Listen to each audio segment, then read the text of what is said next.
महाराष्ट्र राज्यातील शासकीय धान्य गोदामातील माथाडी हमाल कामगारांचे काम व रोजगार अबाधित ठेवण्याच्या मागणीकडे लक्ष वेधण्यासाठी नांदेड हमाल मापाडी हातगाडा संघाच्या वतीने संघटनेचे जिल्हाध्यक्ष रावसाहेब कांबळे व जिल्हा सचिव चंद्रकांत कोलते यांच्या नेतृत्वाखाली दिनांक 25-26 मे रोजी नांदेडच्या जिल्हाधिकारी कार्यालयासमोर भव्य धरणे आंदोलन करण्यात येत आहे।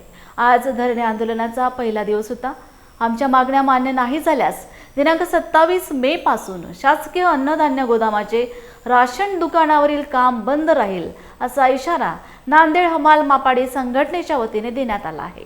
या धरणे आंदोलनात नांदेड हमाल मापाडी हातगाडा संघाचे पदाधिकारी व कामगार मोठ्या संख्येने उपस्थित होते।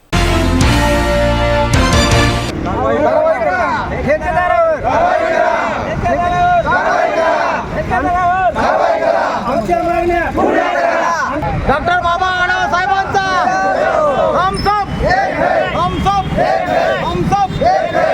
रावसाहेब हरी कांबळे, मी कामगार नांदेड हमाल मापाडी हातगाडा संघटनेचा जिल्हाध्यक्ष। मागण्या अशा आहेत की कामगाराच्या विरोधात जे GR निघाले आहेत ते कॅन्सल करून कामगाराच्या हितासाठी काहीतरी GR काढावे शासनाने, अशा मागण्या आहेत। त्यातल्या त्यात थेट वाहतूक जे आहे त्याची आतापर्यंत मजुरी व लेवी आतापर्यंत कोणा ठेकेदाराने माथाडी मंडळामध्ये जमा केली नाही, ते तात्पर्य आताच्या आता जमा करावे। आणि 2014 पासून जे राशन दुकानावर उतरायला गेलेली हमाली आहे ते देखील आतापर्यंत पेंडिंग आहे। शासनाने आतापर्यंत कोणतेही काम आतापर्यंत कामगाराच्या खात्यामध्ये पैसे टाकले नाहीत किंवा माथाडी मंडळावर पैसे जमा केले नाहीत। आतापर्यंत त्या ठेकेदाराला डिओसने आतापर्यंत कोणतं की बा भरा पैसे किंवा तुमच्यावर कारवाई होईल अशातले पत्र आतापर्यंत त्यांनी काढले नाहीत किंवा कडक भूमिका डिओसने आतापर्यंत घेतली नाही।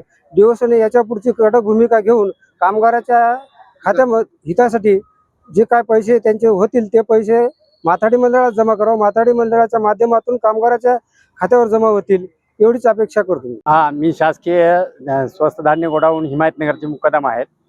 तर आमची मागणी अशी आहे की जे आमच्या गुत्तेदारांनी थेट वाहतूक केली, आमच्या हमालीमध्ये खूप तफावत ठेवली त्यांनी, की आम्हाला ग्रामीण आणि शहरीमधला जे जमीन आसमानचा फरक आहे ते असून सुद्धा आम्ही कमी दरावर काम केलं, आणखी त्यांचे आम्हाला 1 रुपया सुद्धा मिळालेला नाही आणि ते आमचे आम्हाला पैसे वेळेवर भेटावं ही आमची अपेक्षा आहे, बाकी काहीच नाही।